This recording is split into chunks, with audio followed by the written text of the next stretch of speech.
How to enable Secure Boot on an HP laptop. In this video, I'm going to show you how to turn on or enable Secure Boot on your HP PC or laptop. And if this video helps you, please consider giving it a like and also subscribe to my channel because that really helps me out.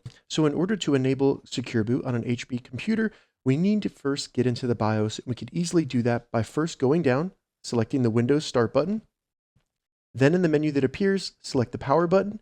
And before we select anything, hold down the Shift key on your keyboard and then select Restart. Now continue to hold the Shift key until the computer reboots and the screen is blue. Keep holding the Shift key. It may take it a while, so just keep holding the Shift key. Once you see choose an option and it looks like this, you can let go of the Shift key.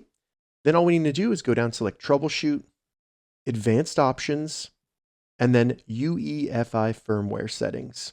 Now just select Restart, and this will reboot us into the BIOS on our HP laptop or PC. It might bring you directly into the BIOS, or you'll see a little startup menu. If you do see this, we're trying to get into the BIOS setup. So on mine, I need to select F10 on my keyboard, and then it will bring me to the BIOS setup.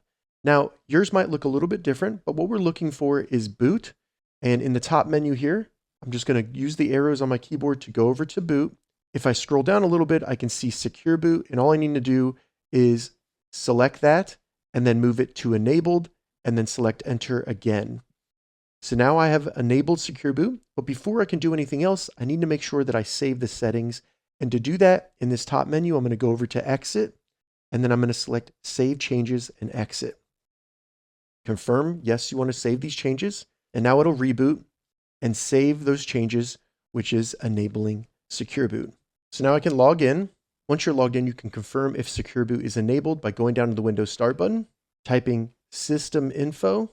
Just go ahead and search System Info, and then you should see System Information, select that. And then once this loads, you'll see Secure Boot State. If it says on, you have successfully enabled Secure Boot on your HP laptop. If this video helped you, give it a thumbs up, and please consider subscribing to my channel.